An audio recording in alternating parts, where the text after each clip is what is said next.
हाय दोस्तों, कैसे हैं आप सभी। मैं डॉक्टर अनुजाज फिर से अपने यूट्यूब चैनल पर आप सभी का स्वागत कर रहा हूं और आशा कर रहा हूं सभी ठीक हैं, मस्त हैं।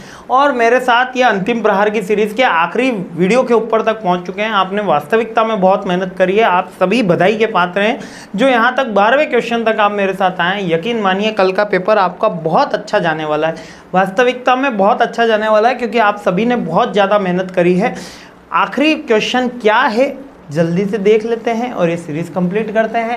Components of international transportation cost, यानी कि इंटरनेशनल जो ट्रांसपोर्ट हो रहा है, यानी कि हम जो माल इधर से उधर भेज रहे हैं, एयर के थ्रू भेज रहे हो, रेलवे के थ्रू भेज रहे हो, रोड के थ्रू भेज रहे हो, शिप के थ्रू भेज रहे हो, इसकी जो कॉस्ट आ रही है इसमें क्या क्या जुड़ा हुआ होता है, ऐड क्या क्या होता है।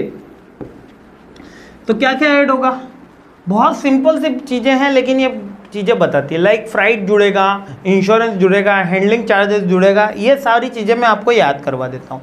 देखो फ्राइट चार्जेस यानी कि भाड़ा है ना, यानी कि यहाँ से माल कहीं पे पहुँचाना है, उसका जो बेसिक फेयर होता है उसको फ्राइट बोलते हैं, ठीक है। वो वॉल्यूम वेट के अकॉर्डिंग और डिस्टेंस के अकॉर्डिंग फिक्स होता है ना। वॉल्यूम वेट और डिस्टेंस के अकॉर्डिंग और ट्रांसपोर्टेशन का मोड, ये चारों चीज़ें मिलके अपन को एक जो भाड़ा बताते हैं। यानी कि एयरपोर्ट एयर के थ्रू भेजना है तो वेट वॉल्यूम के अकॉर्डिंग अलग हो जाएगा, रोड के थ्रू भेजना है तो अलग हो जाएगा। इसके अलावा उसका इंश्योरेंस चार्जेस के थ्रू उसका कॉस्ट डिपेंड करती है। कस्टम ड्यूटीज कौन से देश में अपन भेज रहे हैं उसके अकॉर्डिंग डिपेंड करेगी। हैंडलिंग चार्जेस जो होगा, टर्मिनल के जो हैंडलिंग चार्जेस होता है कहीं कितनी बार, वो भी इसके ऊपर इम्पैक्ट करते हैं।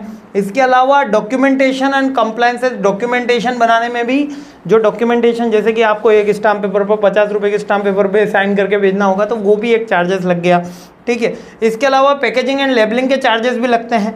फ्यूल एंड एनर्जी भी लग रहा है। अच्छा है, मोड के अंदर कवर अप हो गया है फ्यूल एंड एनर्जी का, लेकिन एक बार फिर से रिपीट कर दिया है बुक में।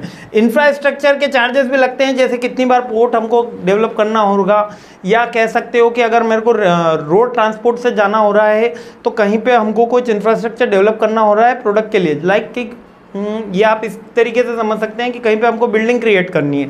बिल्डिंग क्रिएट करने के लिए वहाँ पे बहुत सारा आयरन आ रहा है ना। आयरन आने के लिए वहाँ पर उस समय कोई टर्मिनल नहीं था, लेकिन वो आयरन को रिसीव करने के लिए हमको एक टर्मिनल बनाना पड़ा, एक गोदाम बनाना पड़ा। तो ये वो इंफ्रास्ट्रक्चर डेवलप करना हुआ। और लास्ट करेंसी एक्सचेंज का तो चार्जेस लगता ही है, यहाँ से डॉलर में गया वहाँ से रुपए में आया, है ना, तो इसका करेंसी एक्सचेंज का चार्जेस तो लगता ही। तो ट्रांसपोर्टेशन में कौन कौन सी कॉस्ट लग गई इसको बेसिकली अपन याद कर लेंगे।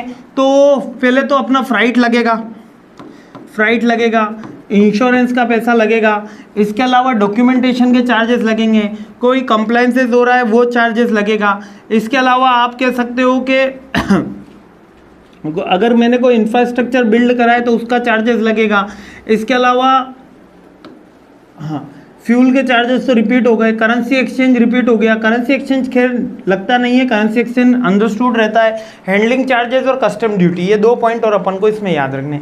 करेंसी एक्सचेंज अंडरस्टूड होता है क्योंकि कभी कम भी हो जाता है, कभी ज़्यादा भी हो जाता है, ये सारी चीज़ें वैसे फ्लक्चुएटिंग होती है। करेंसी एक्सचेंज एक अंडरस्टूड बात होती है कि करेंसी एक्सचेंज लगेगा ही लगेगा, ठीक है। आई होप ये सारे पॉइंट्स क्लियर हो गए। These are the component for the transportation cost, यानी ट्रांसपोर्टेशन कॉस्ट इन सब से मिलकर बनी होती है। लाइक कि फ्राइट जोड़ लो, इंश्योरेंस जोड़ लो, कस्टम ड्यूटी जोड़ लो, इसके अलावा करेंसी एक्सचेंज जोड़ लो, ठीक है। इसके अलावा कोई इंफ्रास्ट्रक्चर का आपने खर्चा किया है तो ये मेजर टर्म्स अपन ने जोड़ ली। 7, 8, 9 पॉइंट लिखे हैं, 5, 6 भी याद हो गई तो काफ़ी आपका काम हो जाएगा, धन्य हो जाएंगे और एग्जाम में काफ़ी अच्छे नंबर मिल जाएंगे। तो मस्त रहिए, खुश रहिए, मुस्कुराते रहिए और हमारे साथ भी जुड़े रहिए। और इसी तरह से हमारे यूट्यूब चैनल को प्यार देने के लिए बहुत बहुत बहुत बहुत बहुत बहुत धन्यवाद। जय हिंद, शुभ रात्रि, मस्त रहिए। कल का पेपर बहुत अच्छा जाने वाला है। जय हिंद।